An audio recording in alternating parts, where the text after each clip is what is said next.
প্রায় ৮০০ কর্মী স্বেচ্ছাসেবীর সমন্বয়ে ধানমন্ডি এলাকায় মশক নিধন ও বিশেষ পরিচ্ছন্নতা অভিযান পরিচালনা শুরু করেছে ঢাকা দক্ষিণ সিটি কর্পোরেশন ডিএসসিসি। এ সময় পরিচ্ছন্নতা কার্যক্রম এবং মশক নিধন নিয়ে ধানমন্ডি সোসাইটির সহযোগিতায় স্থানীয়দের নিয়ে সচেতনতামূলক শোভাযাত্রা করে ঢাকা দক্ষিণ সিটি কর্পোরেশন। এ সময় ধানমন্ডি লেক ও আশেপাশের এলাকা পরিষ্কার করা হয়, ছিটানো হয় মশার ওষুধ। এলাকাবাসীকে নিজ আঙিনা পরিষ্কার রাখার আহ্বানও জানানো হয়।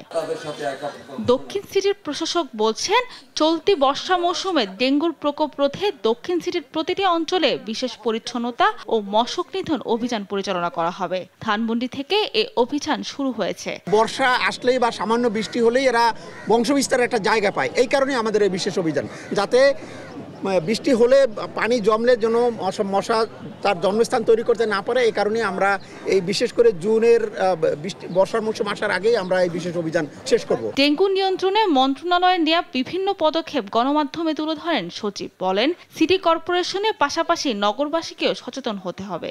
আমরা ইতিমধ্যে স্থানীয় সরকার বিভাগ কর্তৃক একটি টাস্ক ফোর্স গঠন করেছি।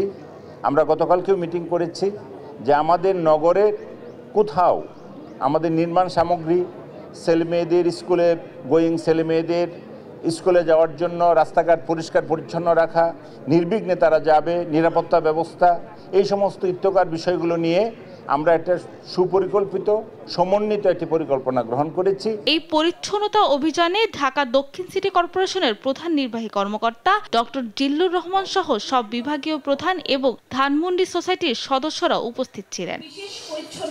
সাবরিনা মজুমদার, দেশ টিভি, ঢাকা।